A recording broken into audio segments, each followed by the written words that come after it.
Colegio de la Frontera Norte y la UNAM publicaron este año el libro La protección de los trabajadores emigrantes, escrito por Mario Ojeda, expresidente del colegio y además distinguido profesor en los temas de estudios internacionales. Y el libro es la publicación de la tesis de licenciatura de don Mario, escrita en 1957. Lo que es increíble de la lectura es que un texto escrito hace más de 50 años muestre la vigencia de los temas y por otro lado haga un agudo análisis de aspectos que todavía encontramos hoy en la realidad mexicana. El libro presenta el programa de trabajadores braceros que suscribieron México y Estados Unidos en el siglo pasado y que consistía básicamente en un acuerdo entre el gobierno de México y el gobierno de Estados Unidos para que trabajadores mexicanos fueran básicamente a trabajar al sector agrícola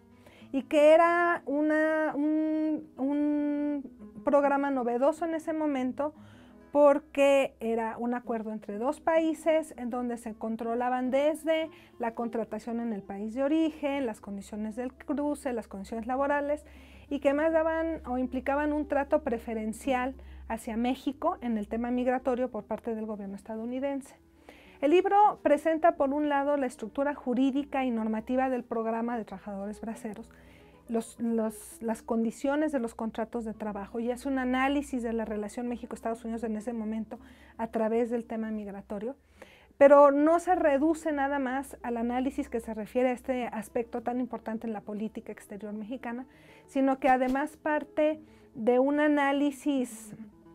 un diagnóstico de los orígenes y las implicaciones de la migración mexicana hacia Estados Unidos. Entonces presenta lo que en ese momento era la visión de don Mario de lo que significaba la migración para el país, de lo que era deseable en términos del proyecto nacional y de lo que podrían ser las expectativas o hacia dónde tendrían que dirigirse los esfuerzos del gobierno mexicano en torno al manejo de la migración, que en ese momento tenía un componente legal muy amplio porque se iban los trabajadores mexicanos, básicamente hombres, al sector agrícola, pero con condiciones legales, con documentos que acreditaban el cruce y el permiso de trabajar, aunque ya había un componente de migración indocumentada a la que también hace referencia el libro. Creo que algo que invita a la lectura del libro, a pesar de haber sido una tesis escrita en 1957,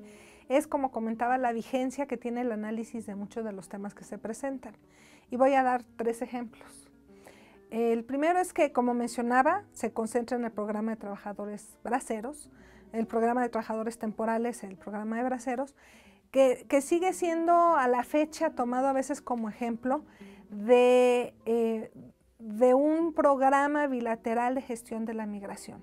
Si uno ve lo que se recomienda hoy, por ejemplo, en organismos internacionales, la Organización Internacional de las Migraciones, comisiones especiales de Naciones Unidas, que discuten sobre cuál sería la forma de darle salida al gran problema de la gestión de la migración que se da en el mundo en general, una de las recomendaciones que es persistente es,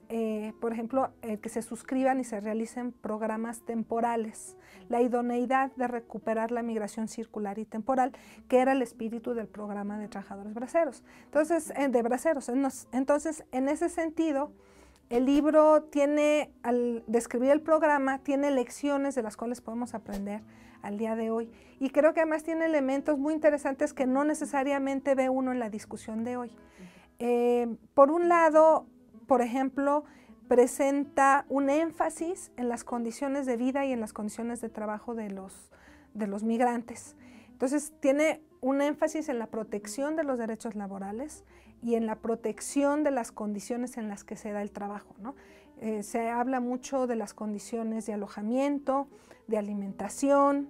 de los salarios mínimos, qué pasa si hay un conflicto laboral. Y el espíritu del programa y de los contratos específicos de trabajo va mucho en términos de apoyar y proteger a los migrantes mexicanos frente a los empleadores estadounidenses. En una época en donde estamos hablando sobre la flexibilidad laboral y sobre la necesidad de flexibilizar los mercados de trabajo, pues es es muy interesante encontrar un marco que todavía está centrado en protección de los derechos laborales y que difícilmente tendría un eco, por ejemplo, al día de hoy, cuando estamos hablando de programas de trabajadores temporales. Pero sigue siendo uno de los ejes de discusión dentro de ese marco. Por otro lado, el hecho, o sea, lo que sí habla es el hecho de tener asegurado el cruce y la supervisión que hay en términos de cómo se da el contacto desde las comunidades de origen, las condiciones de cruce y la llegada allá, pues también daba como mayor seguridad, que a lo mejor en ese momento no es un tema al que se dé prioridad, de hecho don Mario lo menciona, pero más marginal, pero cuando se ve hoy lo que pasa en los cruces entre México y Estados Unidos, pero también en los cruces de África hacia países europeos, pues son cruces muy inseguros.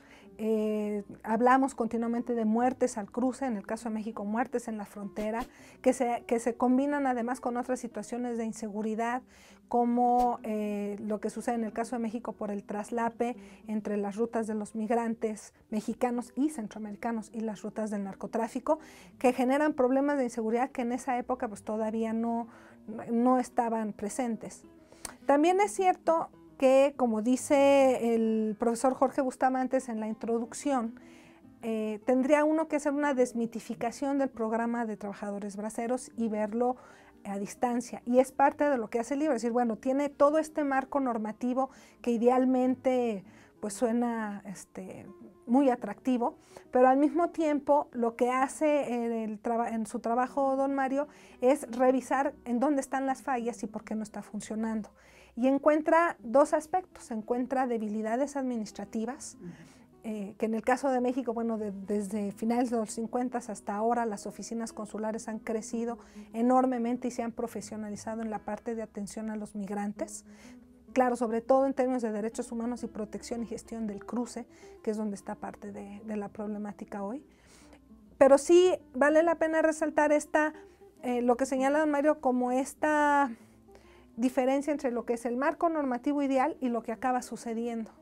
¿no? El marco normativo ideal y cómo se operacionalizan los programas. Y es un tema que es importante ahora que en México tenemos una ley de migración nueva y un programa, por primera vez, un programa especial de migración. Entonces, en sentido de llamar la atención, bueno, tenemos marcos ahora normativos de la migración muy interesantes que recuperan mucha de la discusión académica en el sentido, pero el punto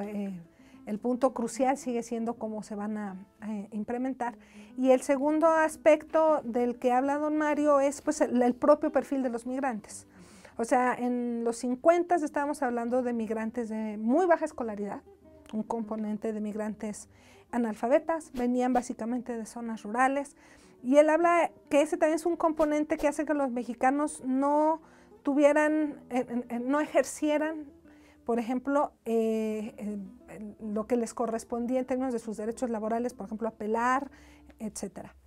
Ahora yo creo que el perfil es distinto. Tenemos un grupo de migrantes que tienen una larga experiencia documentada, que conocen el sistema estadounidense, que saben cómo moverse entre las leyes en Estados Unidos, que conocen los recursos de apoyo que tienen por parte de los consulados en México. Y tenemos otro grupo que sigue siendo de muy baja escolaridad, indocumentados, que intentan ser invisibles y que son los más vulnerables al momento del cruce, ¿no? Entonces, bueno, esos son los paralelos entre lo que dice el libro y lo que vemos en la realidad de hoy. El segundo ejemplo al que me quería referir es en términos del propio título del libro. El libro es Protección de los trabajadores migrantes. Vale la pena pensar a qué se refería protegerlos, de qué, y además de quién era la responsabilidad de protegerlos en ese momento y cómo lo veríamos hoy en día. En ese momento era protegerlos de los abusos de los empleadores estadounidenses, ¿no? De los potenciales abusos de los empleadores estadounidenses, y como ya mencioné, era una protección muy orientada a las condiciones de trabajo y a las condiciones de vida en Estados Unidos, y por ejemplo apelar en caso de que hubiera problemas con el patrón, defenderlos frente a abusos, frente a despidos injustificados, y de quién era la responsabilidad. En la operación del programa las responsabilidades estaban muy definidas. Al gobierno de México le tocaba el enganche en las comunidades de origen, las gestiones, preparar los documentos, inclusive a lo mejor acompañar hasta en el cruce. Al gobierno de Estados Unidos le tocaba supervisar en el lugar de trabajo, supervisar la relación con el empleador, Pero también una cosa que es muy interesante que ahora uno no oye, que es en caso también supervisar las condiciones de la comunidad. Por ejemplo, si era una comunidad donde había discriminación, se podía hacer una denuncia para que fuera sacada del programa la comunidad entera, ¿no? Entonces, este tema de discriminación del que ahora se habla mucho, pero creo que hay poca política o iniciativa de política cuando estamos hablando del manejo de la migración. Y hoy sería protegerlos ¿de qué? Pues ahora las condiciones han cambiado. Hay un amplio marco internacional, se han suscrito muchos acuerdos internacionales de protección de los derechos de los trabajadores migrantes, pero es muy curioso porque esa protección de derechos humanos se refiere básicamente a las condiciones en las que se está dando el cruce. ¿Protegerlos de quién? ¿O protegerlos de qué? Protegerlos del crimen organizado, protegerlos de las condiciones adversas climáticas, de los riesgos al cruce en las fronteras, protegerlos de las arbitrariedades de las autoridades migratorias en México y en Estados Unidos, y además con este panorama más heterogéneo que incluye no solo a los mexicanos, sino también a los migrantes centroamericanos en el caso de nuestro contexto. Y creo que sigue habiendo un vacío en términos de responsabilidad de quién, en especial en cuál es la responsabilidad del gobierno mexicano en ese proceso de protección de los migrantes mexicanos y centroamericanos que van hacia Estados Unidos. Y finalmente, para cerrar, quisiera mencionar que el libro da una idea de cómo se entendía la migración internacional hacia Estados Unidos en términos del gran proyecto nacional, ¿no? Entonces, pensemos otra vez, son los 50, es una migración masculina con un componente circular, en una época de crecimiento, de perspectiva de crecimiento del país, y la percepción o la idea que transfiere don Mario a través de su tesis de licenciatura es la idea de la migración como algo que tiene aspectos positivos y negativos, pero en general más negativos que positivos. Y al final el saldo que él acaba diciendo es, bueno, lo que no queremos es seguir mandando gente. Lo que queremos es eventualmente llegar a que la gente se quede aquí. Y eso tiene elementos que yo creo que aportan a la discusión de hoy. Por ejemplo, ver a la población como un recurso. Entonces no es la sensación de, ay, qué bueno que se fueron porque son muchos, sino decir, no, es un recurso que pierde el país, es trabajo, es energía, es creatividad que pierde el país. En segundo lugar, también ve los problemas de desarraigo, habla de problemas de disolución familiar, que la investigación posterior ha mostrado que sí hay mucha tensión y presión para las familias en términos de estar viviendo divididas unos de otros, y habla de otra serie de problemas sociales que se derivan de la migración en la comunidad y en las familias. El único aspecto positivo que él menciona, que además pues, se siguió trabajando posteriormente en las décadas siguientes, era la migración como una válvula de escape. Entonces hace un análisis muy agudo de la dinámica demográfica de ese momento. Cuando todavía no había cambiado la política de población en México, él sí decía que ya era un problema el acelerado crecimiento demográfico en México y que, bueno, en ese sentido, pues la migración era una válvula de escape ante el aumento en la desocupación y en la subocupación en México. Pero él lo ve como algo que tendría que haber sido temporal y además con una visión muy positiva, muy optimista por la época que se está diciendo, bueno, pero la industrialización y la modernización de la agricultura acabarán por resolver el problema y en el momento en que ya no haya razones para que la gente se quiera ir, pues se resolverá el problema de la migración. Entonces, bueno, 50 años después o más de 50 años después, pues uno ve que el panorama es menos optimista de lo que se planteaba don Mario. Después de los 50, cuando se escribe el libro, pues empieza este gran boom de la migración que era difícil haber adivinado en ese momento que llegaría a las magnitudes que llegó en los 90s y en la década pasada. Y hay todo un escenario más complejo que dice, bueno, por un lado tenemos las remesas, que son una contribución en términos económicos, pero donde también hay dudas sobre el efecto o sea, hay diferentes opiniones sobre sus beneficios o sobre simplemente considerarlas como una salida de ingreso salarial de los hogares, pero que no necesariamente resuelve el problema de desarrollo local, no tendría por qué. Hay la persistencia de los problemas de disolución familiar